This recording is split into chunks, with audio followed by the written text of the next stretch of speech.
अस्सलाम वालेकुम, नमस्कार, सत श्री अकाल एंड गुड इवनिंग। मैं हूं आरज़ू काज़मी, बल्कि गुड इवनिंग नहीं, गुड मॉर्निंग मुझे कहना चाहिए, क्योंकि हम आज सुबह-सुबह ये वीडियो डाल रहे हैं। और उसकी एक बहुत बड़ी वजह ये है कि आज जैसे कि आप सब जानते ही हैं कि एक फार्मर प्रोटेस्ट चल रहा था भारत में, और काफ़ी टाइम से, ऑलमोस्ट 1 साल हो गया है। उसके ऊपर यानी कि प्रोटेस्ट हो रहा था, कुछ बिल्स थे जो मोदी जी की गवर्नमेंट लेकर आई थी, और उस पे बात हो रही थी और प्रोटेस्ट चल रहे थे। वो बिल उन्होंने वापस ले लिए हैं आज सुबह ही सुबह। और इसीलिए हमने बुलाया है अपने दोस्त रोहित शर्मा जी को। बहुत शुक्रिया रोहित जी। और नमस्कार। सुबह सुबह थैंक यू आपको जहमत दी। लेकिन ये कि मुझे बताइए कि क्या हुआ है और किस तरीके से ये डिसीजन आया और अचानक सुबह को अनाउंसमेंट कर दी मोदी जी ने। हाँ, सुबह सुबह करीब 8:30 के आसपास एक प्राइम मिनिस्टर्स ट्विटर हैंडल से एक ट्वीट आया था कि prime minister is going to address the nation. और सब लगा रहे थे, सब अपनी अपनी सोच रहे थे कि क्या बोलेंगे क्या बोलेंगे। प्राइम मिनिस्टर ऐसे काम करते रहते हैं। प्राइम मिनिस्टर जो है वो एक स्पीच देने आते हैं और सडनली पता लगता है बहुत बड़ा डिसीजन उठा दिया उन्होंने। नोटबंदी भी ऐसे ही की थी उन्होंने, और उसके बाद लॉकडाउन भी ऐसे ही किया था। ये प्राइम मिनिस्टर ऐसे स्ट्रॉन्ग डिसीजंस के लिए माने जाते हैं। ये डिसीजन खासा स्ट्रॉन्ग था, इसलिए क्योंकि इस डिसीजन में उनका ये बिल कांग्रेस लाई थी। कांग्रेस के सीनियर लीडर कपिल सिब्बल ने इन्हें डिफेंड किया था पार्लियामेंट में ही। उसके बाद कांग्रेस ही इसके खिलाफ बोलने लगी। प्राइम मिनिस्टर मोदी अड़ गए कि नहीं, ये बिल बहुत जरूरी है और हमें लेना है। कांग्रेस लाई थी तो कांग्रेस भी कुछ सोच समझ के लाई होगी कि ये बिल किसानों के फेवर में है, ये वो।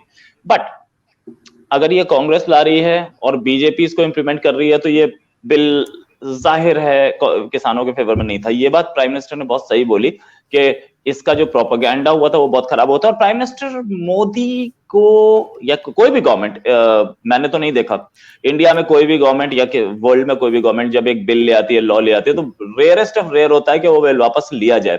ये बिल वापस लिया गया है।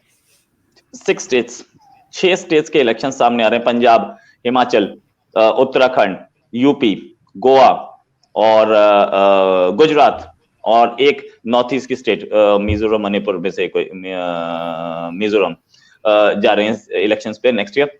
तो अगर वो नेक्स्ट ईयर जा रहे हैं तो प्राइम मिनिस्टर को अपना एक, और UP is very strong state, Yogi Adityanath की स्टेट है, तो इसलिए कहीं ना कहीं प्रेशर रहा होगा। अदरवाइज ये बिल वापस करने का कोई मतलब तो बनता नहीं था।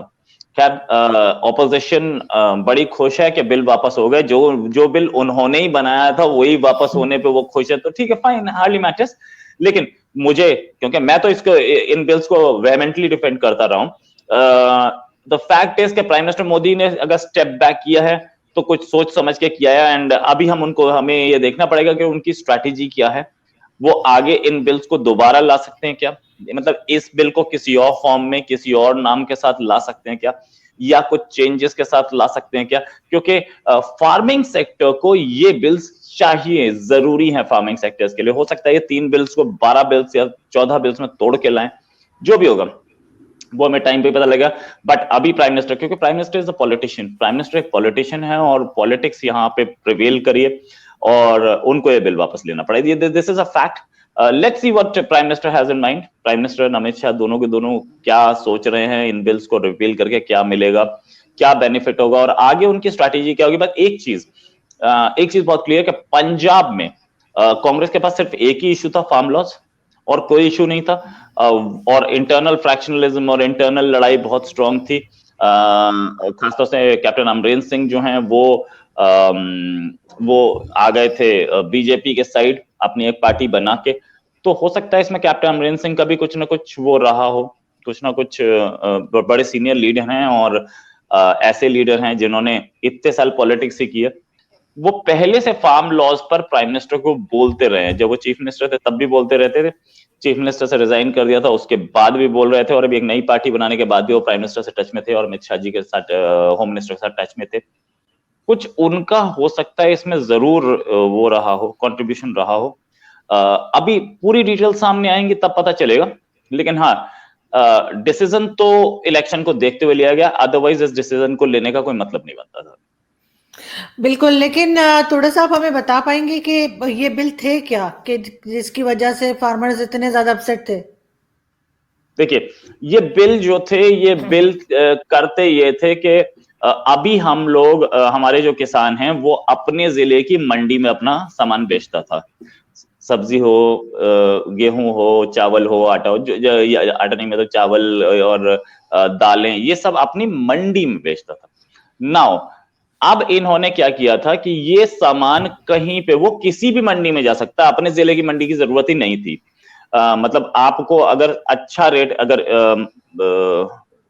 यूपी के बॉर्डर के एरिया किसान हैं, उनको अच्छा रेट दूसरी स्टेट में मिल रहा है तो वो जा सकते थे बेचने, वहां पे बेच दे। ये बिल था। दूसरा कॉन्ट्रैक्ट फार्मिंग, आप कॉर्पोरेट हाउसेस आपकी जमीन पर कॉन्ट्रैक्ट पे आपको पहले से रेट बता देंगे कि इस रेट पे हम आपसे सामान लेंगे, आपका प्रोडक्ट लेंगे, और वो कॉन्ट्रैक्ट साइन हो जाएगा। वो 3 साल का भी हो सकता है, वो 5 साल का भी हो सकता है, वो व्हाटएवर। तो वो उस ये इस तरीके की कॉन्ट्रैक्ट फार्मिंग कॉर्पोरेट्स के साथ, कि कॉर्पोरेट्स डायरेक्टली खरीद पाए, मंडी में या दलालों के हाथ में ना घुसे, ब्रोकर्स के हाथ में ना घुसे, इस चीज के लिए ये बिल था। और इस बिल में बेसिकली फायदा तो किसान का ही था, लेकिन क्योंकि मिडलमैन को ज्यादा प्रॉब्लम थी, और मिडलमैन और उसके साथ फिर पॉलिटिक्स भी आ गई और दूसरी ऑपोजिशन पार्टीज भी घुस गई, तो इस बिल को एंटी फार्मर प्रोजेक्ट करके इसको वापस लिया गया। लेकिन इसका मेजर फायदा किसान को होने वाला था। एंड देन सेकेंडली, फार्मर्स ये बोल रहे थे कि MSP, minimum support price, that means एक सपोजिंग गेहूं है, गेहूं को खरीदने के लिए गवर्नमेंट एमएसपी डिक्लेयर करती है, मिनिमम सपोर्ट प्राइस। उसने 1000 rupees per quintal, for example 1000 rupees per quintal बोल दिया कि हम इतने पे खरीदेंगे। तो अब अगर उससे नीचे पे कोई आपसे खरीद नहीं सकता, पहली चीज गवर्नमेंट का वो रूल है, और उससे अगर आपसे नहीं बिक रहा तो आप गवर्नमेंट को दे दीजिए, वो गवर्नमेंट 1000 पे ले लेगी। हालांकि गवर्नमेंट 13-14% ही लेती थी, पूरा उन्होंने कभी नहीं खरीदा, और इतना तो गवर्नमेंट की हैसियत भी नहीं है कि पूरा खरीद ले। लेकिन गवर्नमेंट उससे अगर उससे नीचे में बिक रहा है तो आप गवर्नमेंट को दे सकते थे। फार्मर्स चाह रहे थे कि ये एमएसपी जो है ये रिटर्न में कहीं पे कानून के शेप में आ जाए। गवर्नमेंट, पिछली गवर्नमेंट्स ने भी और ये गवर्नमेंट भी ये बोल रही थी कि एमएसपी क्योंकि किसानों के फेवर की बात है और किसानों के लिए, इसलिए हम उसको बंद नहीं कर सकते, लेकिन हम रिटर्न में भी नहीं दे सकते इसको, क्योंकि रिटर्न में देंगे तो ये इसको लेकर के आप कोर्ट में जा सकते हैं। इसको ये एक लीगल इशू बन जाएगा, ये एक जिसे बोलते हैं कि आपका ऑफिशियल आ जाएगा। अभी हम ऑफिशियल नहीं दे रहे हैं इसको, तो ये बहुत सारी चीजें। और पहले भी नहीं था एमएसपी, कहीं पे भी रिटर्न नहीं था। एमएसपी गवर्नमेंट डिक्लेयर जरूर करती थी, लेकिन एमएसपी वाज नेवर रिटन। तो अब भी विड्रॉ करने के बाद भी एमएसपी कहीं पे भी रिटर्न में नहीं है, जो डिमांड थी। लेकिन हाँ, फार्म लॉस पीछे हो गए, जो सपोर्ट था। अच्छा, सबसे ज्यादा पंजाब से आ रहा था ये जो कॉन्ट्रैक्ट फार्मिंग है, सबसे ज्यादा पंजाब के किसानों को इसमें प्रॉब्लम थी, जबकि पंजाब में कांग्रेस की गवर्नमेंट ने उसको पहले से इंप्लीमेंट कर रखा है। तो बहुत सारी इसमें प्रॉब्लम्स थी, लेकिन ठीक है, जो भी है, बिल हैज बीन विथड्रॉन। अब हमें आगे के स्टेप देखने जरूरी है कि अब आगे what the prime minister is up to. बिल्कुल, लेकिन ये एक तरह से अच्छा हो गया कि गवर्नमेंट ने अपनी ईगो नहीं बनाई। और ठीक है, 1 साल तो ये चला, 1 साल तो बहुत लंबा अरसा होता है, लेकिन 1 साल उन्होंने कोशिश की। और अब जैसा कि हम देख रहे हैं कि कई स्टेट्स में जो है वो इलेक्शन भी होने जा रहा है, तो हो सकता है कि ये रीजन भी रहा हो कि चलें जरा लोगों को खुश कर दें। मगर अब आपको लग रहा है कि अगर दोबारा, जैसे आप कह रहे हैं, किसी और शक्ल में लेकर आ गए या किसी और तरीके से घुमा फिरा के यही चीज दोबारा लाने की कोशिश की गई, तो ये प्रोटेस्ट दोबारा तो नहीं शुरू हो जाएगा? देखिए, अब की बार गवर्नमेंट बहुत कॉशियस होगी। गवर्नमेंट सबसे बात करके और उसके बाद कुछ करेगी। मुझे नहीं लगता गवर्नमेंट अब की बार इतना हेस्टीली इस गेम को करेगी। दूसरी चीज, बिल अभी तो नहीं आते 1 साल तक कोई भी, क्योंकि 1 साल तक तो इलेक्शन है। देन दिस नवंबर, नेक्स्ट नवंबर सारे इलेक्शन सामने खड़े हैं।